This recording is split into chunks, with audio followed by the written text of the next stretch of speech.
សួស្តីលោកអ្នកទាំងអស់គ្នាជួបជាមួយខ្ញុំទៀតហើយអញ្ចឹងនៅថ្ងៃនេះគឺខ្ញុំនឹងនាំយករឿង Troll Hunter វគ្គ 2 មកធ្វើការសម្ដែងសម្រាប់អ្នកទាំងអស់គ្នានិយាយទៅវគ្គ 2 នេះគឺនិយាយអំពីបិសាច Troll របស់យើងដែលមានឈ្មោះថា Bula ហ្នឹងបានធ្វើការវិប្រហែលយ៉ាងចាស់ដៃមកលើក្មេងប្រុសរបស់យើងទាំងពីរនាក់ដែលមានដូចជា Jim និង Toby ជាមួយថាតើពួកគេទាំងពីរនាក់នេះអាចរួចផុតពីកញ្ញាដៃរបស់បិសាច Troll នេះបានឬក៏អត់អញ្ចឹងតាមដានជាមួយខ្ញុំទាំងអស់គ្នាប៉ុន្តែមុនចូលដល់សាច់រឿងខ្ញុំសង្ឃឹមថាអ្នកទាំងអស់គ្នានឹងមិនចិត្តអាក្រក់ជួយចុច Subscribe ម្នាក់មួយផងដើម្បីទទួលបានវីដេអូថ្មីៗបន្តទៀតដូច្នេះរឿងរបស់យើងតពីវគ្គមុនហ្នឹងយើងនឹងថាបន្តពី Jim របស់យើងក៏បានភ្ញាក់ពីការសម្លាប់វិញគ្នាហ្នឹងខ្លួននឹងក៏បានប្រយ័ត្នប្រយែងជីកង់យ៉ាងលឿនមករក Toby ហើយ Toby វិញកំពុងតែរកថ្មីដាក់ដៃអញ្ចឹងទៅហើយជីមគាត់ក៏បាននិយាយតាម Toby ដែលកំពុងតែធ្វើថ្មីនឹងខាង Toby អានេះនេះពិតជាអស្ចារ្យខ្លាំងណាស់យកមិនគឺវាធ្វើខ្ញុំប្រែកាយណាបន្តមក Toby ក៏បានតបទៅវិញថា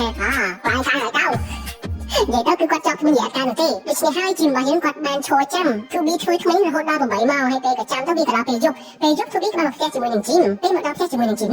មក៏បានប្រើ Amulet នឹងហើយគាត់នឹងបានប្រើភាសាសម្រាប់នឹងប៉ុន្តែលើកនេះគឺវាអត់ប្រែកាយរបស់គាត់ទេរីឯ Toby វិញទៅរក hamburger ដល់ pizza អីហូបធ្វើមិនដឹងចឹងទៅប៉ុន្តែលើកនេះគាត់បានសម្រួលអារម្មណ៍ហើយគាត់ក៏បាននិយាយម្ដងទៀតរួចហើយ Amulet នឹងបានបញ្ចេញថាមពលដ៏អស្ចារ្យហើយប្រែកាយរូបរាងរបស់ជីមយើងឲ្យមកខ្លាចជា super hero អញ្ចឹងទៅរួចហើយ Toby នឹងគាត់លក្ខណៈគាត់ភ្ញាក់ផ្អើលចាំងមិនដឹងនិយាយថាម៉េចទេបងប្អូនបន្ទាប់ពីនោះជាមួយការ troll ពីយ៉ាងហ្នឹងក៏បានមកជួបជាមួយនឹងជីមរីឯ Toby របស់យើងវិញបន្ទាប់ពីឃើញ troll ចម្លែកមានភ្នែកច្រើនបែបហ្នឹង Toby គាត់ក៏មានការភ័យខ្លាចមែនទែនក៏បានថាខ្ញុំទេតែហៅឡានសាក់ឡានពេទ្យសិនប្រហែលជាអាចជួយយើងបាននៅអាសៀនមកបាល់គ្នាបន្ទាប់មក troll ទាំងពីរនាក់នោះក៏បានដើរចូលមកក្នុងផ្ទះរបស់ជីមហើយ troll នឹងក៏បានប្រាប់ថាអូយលោកម្ចាស់អើយជួយប្រាប់នឹងផ្ទះរបស់លោកម្ចាស់ផងកុំឲ្យគាត់នឹងភ័យខ្លាំងពេកតាមពិតវាក៏ជាកំហុសរបស់ខ្ញុំដែរពីព្រោះតាមពិតទៅ troll នឹងមិនឲ្យពាក់ព័ន្ធជាមួយមនុស្សទេតែដោយសារតែលោកម្ចាស់ឯងជាមនុស្សអញ្ចឹងលើខ្ញុំទៅតែពាក់ព័ន្ធជាមួយនឹងមនុស្សហើយបន្ទាប់មកជីមក៏បានធ្វើការណែនាំ troll ទាំងពីរនាក់នេះមកកាន់ Toby ហើយ Toby នេះគាត់ក៏បានបាត់ភ័យទ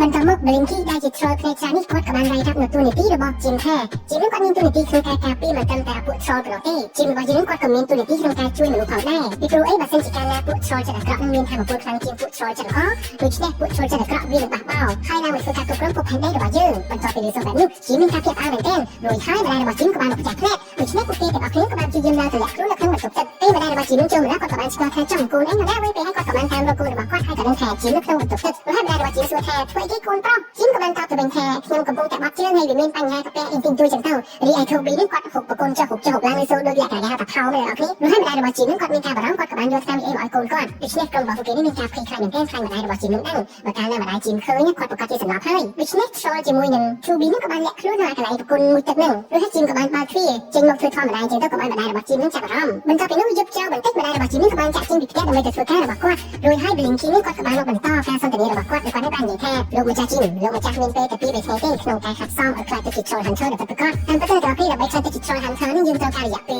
យូរមែនទែនឲ្យដល់ឆ្នាំឯនោះប៉ុន្តែក្នុងករណីជីមវិញគាត់នឹងកំពុងតែស្ថិតនៅក្នុងស្ថានភាពវឹកវរមួយគឺគេថា troll ពួកចិត្តអាក្រក់នឹងកំពុងតែចង់វាយលុកក្រុម troll ពួកចិត្តល្អដូច្នេះហើយបានជាជីមនឹងតែធ្វើការបង្ខាត់ភ្លាមៗបែបនេះបន្ទាប់មក Toby នឹងក៏បានជួយនិយាយឲ្យជីមថាលោកបង troll អើយជីមគាត់ជាក្មេងគាត់ធម្មតាទេហើយលោកបងចង់ដាក់លក្ខណៈការងារធ្ងន់ធ្ងរមកគាត់ភ្លាមៗបែបនេះគាត់បានទទួលយកណាចាំថ្ងៃស្អែកចាំលោកបងត្រឡប់មកវិញទៅល្អជាងរួចហើយ Blinky គាត់ក៏បានគិតថានិយាយសមម្យ៉ាងដែរទុកពេលឲ្យលោកម្ចាស់គិតសិនចារួចហើយពួកគេទាំងពីរនាក់ក៏បំរុងចាក់ចេញពីទីនោះប៉ុន្តែមុននឹងចាក់ចេញនឹង Blinky គាត់ក៏បាននិយាយថាលោកម្ចាស់អើយខ្ញុំដឹងថាវាពិតជាពិបាកប៉ុន្តែលោកម្ចាស់ក៏គិតថាមនុស្សមួយចំនួនកើតមកពួកគេនឹងខ្លាចខ្លាំងណាស់មិនហ៊ានចេញទៅក្រៅដើម្បីធ្វើការប្រយុទ្ធនឹងតស៊ូអ្វីនោះទេដូច្នេះពេលដែលពួកគេស្លាប់ទៅពួកគេមិនបានយល់ពីអត្ថន័យនៃជីវិតឡើយដូច្នេះជីវិតដែលមានន័យមានតម្លៃគឺជាជីវិតដែលហ៊ានសាកល្បងនៅអ្វីដែលថ្មីហើយត្រូវមានការតស៊ូនិងការព្យាយាមគ្រប់ពេលវេលាទាំងអស់ដូច្នេះការខំប្រឹងទាំងអស់នេះនឹងអាចធ្វើឲ្យលោកម្ចាស់ខ្លាចទៅជាមនុស្សដ៏អស្ចារ្យអញ្ចឹងខ្ញុំសង្ឃឹមថាលោកម្ចាស់ពិចារណាឬធ្វើជា troll hunter នេះដូច្នេះបន្ទាប់ពីនិយាយហើយ troll ទាំងពីរនេះក៏បានធ្វើដំណើរចាក់ចេញពីផ្ទះរបស់ពួកគេលុះព្រឹកឡើងមកទាំងពីរនេះបានធ្វើដំណើរមកសាលាប៉ុន្តែ Toby របស់យើងគាត់ក៏បានប្រកាសឃើញថា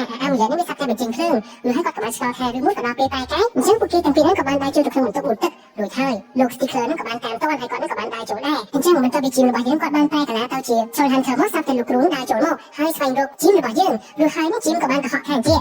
សម្លៀកបំពាក់ហ្នឹងខ្ញុំពាក់ដើម្បីចូល audition សម្ដែងក្នុងរឿង Shakespeare Romeo and Juliet លោកគ្រ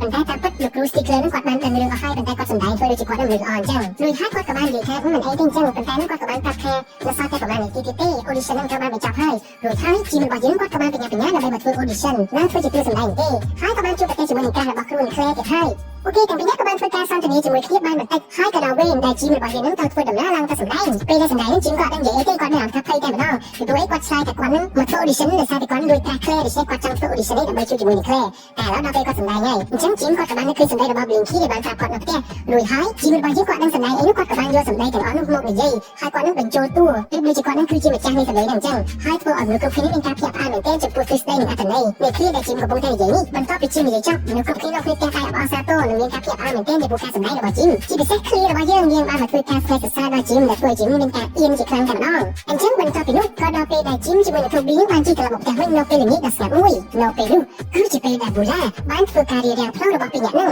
ហើយ Bula ក៏បានគម្រាមថាបើពួកឯងមិនប្រកល់ Amulet ឲ្យយើងនោះទេយើងនឹងសម្លាប់ពួកឯងឲ្យមិនសល់ឆ្អឹងឡើយរួចហើយ Toby ក៏បាននិយាយថាទោះយើងនិយាយជាមួយអ្នកប៉ែហ្នឹងក៏ប៉ែហ្នឹងស្ដាប់មិនយល់ដែរឥឡូវយើងមានតែរត់តែម្ដងបន្ទាប់ពីនោះពួកគេទាំងពីរហ្នឹងក៏បានជិះកង់យ៉ាងលឿនដើម្បីដុតគេចពី Bula រួចហើយពួកគេក៏បានទៅកើបនៅក្រោយណាមួយរីឯ Bula វិញគាត់ក៏បានប្រើថាពលរបស់គាត់នឹងកំទេចនេះកំទេចនោះពេលនោះទាំងអស់តែម្ដងរីឯ Jim នឹងគាត់បានព្យាយាមប្រើ Amulet នឹងដើម្បីឲ្យគាត់នឹងប្រែកាឡាប៉ុន្តែឆ្ងល់ថាហេតុអ្វីបានជា Amulet នឹងវាមិនព្រមចូលក្នុងខ្លួនរបស់គាត់សោះរួចហើយ Bula នឹងក៏បានលើកឡើងយ៉ាងធំមួយនឹងហើយក៏បានប្រទះឃើញពីអ្នកនឹងកំពុងតែលាក់ខ្លួនក្រោយឡាននឹងដូច្នេះហើយគ្នាពីអ្នកនឹងក៏អត់ដឹងថាមិនមានតែរត់បន្តទៀត Bula ក៏បានបោះឡាននឹងយ៉ាងលឿនមករកពួកគេតែម្ដងតែពួកគេនឹងក៏បានរត់ទាន់ Bula នឹងធ្វើការដេញបន្តយ៉ាងកំហុសតែម្ដងដូច្នេះហើយពីអ្នកមិត្តភក្តិនឹងក៏បាននឹកឃើញផ្លូវកាត់មួយប៉ុន្តែផ្លូវនឹងវាយ៉ាងតូចរួចហើយ Jim ក៏បាននិយាយថាចូលតាមខ្ញុំទៅ Toby ប្រាប់ថាគាត់ខ្វល់ខ្លាំងណាស់ចូលបាននោះទេប៉ុន្តែ Jim នឹងបានតបទៅវិញថាមិនអីទេព្រោះ Toby ឯងធ្លាប់សម្រាប់ទម្ងន់ហើយវាមិនមានជាបញ្ហាអ្វីនោះឡើយបន្ទាប់មកពួកគេទាំងពីរក៏បានចូលទៅកាន់ផ្លូវកាត់អូតូនោះ Jim របស់យើងគាត់ស្គមគាត់ចូលរួចរីឯ Toby របស់យើងគាត់គាំងជាប់នៅមកដោយសារតែគាត់នឹងខ្វល់ខ្លាំងពេករីឯ Bula តែបន្តធ្វើការគំរាមកំហែងមកលើ Toby ដូច្នេះ Toby ក៏បង្កាក់កង់ទៅបានខ្លួននឹងឯងរួចផុតចេញពីទីនោះអញ្ចឹងទៅរួចហើយពួកគេទាំងពីរក៏បានជិះកង់មកយ៉ាងលឿនត្រឡប់មកផ្ទះវិញហើយក៏បានជួបជាមួយនឹង Troll ពីរនាក់នោះហើយ Jim ក៏បានសួរថាអ្នកទាំងពីរឯងវាយគ្នាឈ្នះជាមួយនឹង Bula ឬអត់បន្ទាប់មក Blinky ក៏បាននិយាយថាខ្ញុំមិនមែនជា Troll Hunter ទេដូច្នេះខ្ញុំគ្នាសមត្ថភាពអ្វីអាចតទល់ជាមួយនឹង Bula បានហើយបន្ទាប់មក Toby ក៏បានសួរថាចុះបរិះនេះធំនេះវិញមិនដែរហត់តែចាប់ទៀតឯងបានតែវាទេនិយាយមិនទាន់ចាប់ផងក៏ស្រាប់តែ Bula នឹងបានសម្ដៅមកដល់ពួកគេបន្តទៀតដូច្នេះហើយលើកនេះ Blinky ក៏បាននាំពួកគេធ្វើដំណើរទៅកាន់ Troll Market បាទអ្នកទាំងអស់គ្នាប្រកាសជាចង់ស្គាល់ហើយ Troll Market នឹងវាមានលក្ខណៈយ៉ាងម៉េចឥឡូវនេះយើងឃើញថា Bula ធ្វើការដេញពួកគេទាំងក្រុមតែម្ដងហើយធ្វើឲ្យខ្សែភ្លើងដាច់ផ្ទុះផ្សេងពេញនោះតែម្ដងឥឡូវនេះពួកគេនឹងរត់យ៉ាងលឿនសម្ដៅមកអាស្ពានការពិភាក្សាមុនអ្នកទាំងអស់គ្នាហើយ Blinky ក៏បានសួរថាជាហេតុអីក៏មិនប្រែកាឡាទៅបន្ទាប់មក Jim ក៏បានតបទៅវិញថាខ្ញុំមិនដឹងទេខ្ញុំសូត្រពាក្យសម្ងាត់នឹងហើយតែវាមិនព្រមប្រែកាឡាសោះបន្ទាប់មក Toby ដែលកំពុងរលាក់នេះគាត់ក៏បាននិយាយថាជាព្យាយាមផ្ដោតអារម្មណ៍បន្តិចទៅរួចហើយ Jim នឹងគាត់ក៏បានព្យាយាមសម្រួលអារម្មណ៍ទាំងភ័យក្រោយទោះបីគាត់ឃើញថាឥឡូវនេះ Bula នឹងកំពុងតែសម្ដៅមករកគាត់ហើយតែគាត់នៅតែព្យាយាមលក្ខណៈថាប្រមូលអារម្មណ៍ជាចុងក្រោយនោះគឺ Jim របស់យើងនឹងអាចប្រមូលអារម្មណ៍ឲ្យប្រែកាឡាបានជោគជ័យហើយរួចហើយពួកគេនឹងមានអារម្មណ៍ថាអូអស្ចារ្យខ្លាំងមែនទែនតែចុងក្រោយ Jim ក៏បានតបទៅវិញថាខ្ញុំមិនបានដល់ទេធ្វើម៉េចទៅចំណែកឯ Blinky វិញក៏បានប្រយ័ត្នប្រយែងក្នុងការបើកផ្លូវសម្ងាត់ដើម្បីឆ្លងទៅកាន់ Troll Market បាទប្រជោគនេះក៏ជាអស្ចារ្យខ្លាំងណាស់ចំណែកឯ Jim វិញបានធ្វើការប្រយុទ្ធគ្នាយ៉ាងខ្លាំងក្លាជាមួយនឹង Bula ប៉ុន្តែមើលទៅ Jim របស់យើងគាត់គឺនៅខ្សោយខ្លាំងមែនទែនតែម្ដងក៏អត់ចេះប្រយុទ្ធគ្នានោះទេដូច្នេះហើយ Jim ក៏បានធ្វើការរត់ប៉ុន្តែទ្វារសម្រាប់ឆ្លងនោះវាក៏សឹកតែបាត់ចូលមិនទាន់នោះទេរួចហើយ Bula ក៏បានធ្វើការគប់ដាវសម្រាប់មក Jim របស់យើងមួយទំហឹងតែម្ដងប៉ុន្តែសំណាងល្អនោះគាត់ក៏បានលូកដៃ Jim មកទាន់នេះចាប់ទាញ Jim របស់យើងនឹងចូលទៅក្នុងកន្លែងនោះបាត់ទៅបន្ទាប់មក Jim នឹងពេលដែលចូលមកដល់ខ្លួនគាត់ក៏បានសួរថាជុំតែខ្ញុំពេលអានសុកចឹងទៅស្រាប់តែ Amulet នឹងវាជួបដល់ខ្លួនឯងមូលហេតុអ្វីបន្ទាប់មក Blinky ក៏បានតបទៅវិញថាដោយសារតែ Amulet នេះត្រឹមតែធ្វើការជាមួយមនុស្សលើដំបូងដូច្នេះវាត្រូវការពេលវេលាជាក់លាក់មួយដើម្បីឲ្យលោកម្ចាស់ជាមួយនឹង Amulet នឹងអាចធ្វើការជាមួយគ្នាបានយូររួចហើយ Blinky ក៏បាននាំពួកគេចុះមកខាងក្រោមតាមចង្អើរដ៏ស្រស់ស្អាតបញ្ចេញពន្លឺដែលស្មីលោកនៃគេអ្នករបស់គ្នាហើយចុះទៅខាងក្រោមនោះហើយគឺជាទឹកដីរបស់ Troll ហើយនេះគឺជាទឹកដីនៃ Hearthstone Troll Market បាទអូពិតជាស្រស់ស្អាតខ្លាំងមែនទែនតែម្ដងអញ្ចឹងរឿងរបស់យើងគឺចាប់ត្រឹមតែប៉ុណ្ណេះបាទអូពិតជាល្អមើលមែនទែននេះហើយនៅវគ្គក្រោយនេះគឺជាវគ្គដែល Jim របស់យើងនឹងមានធ្វើការហាត់សមហើយអញ្ចឹងអ្នកទាំងអស់គ្នាប្រកាសជាចង់ដឹងហើយថានឹងមានរឿងអ្វីកើតឡើងចំពោះការហាត់សមនេះដូច្នេះចង់ដឹងថាយ៉ាងម៉េចយ៉ាងណានោះមានតែតាមដានជាមួយ Jim នៅវគ្គក្រោយទាំងអស់គ្នាអញ្ចឹងអរគុណចំពោះការទស្សនារបស់អ្នកទាំងអស់គ្នាហើយកុំភ្លេចចុច Subscribe ដាក់កណ្ដឹងផងដើម្បីទទួលបានវីដេអូដែលខ្ញុំបង្ហោះតទៅនឹងភ្លាមៗដូច្នេះខ្ញុំអរគុណសូមជម្រាបលា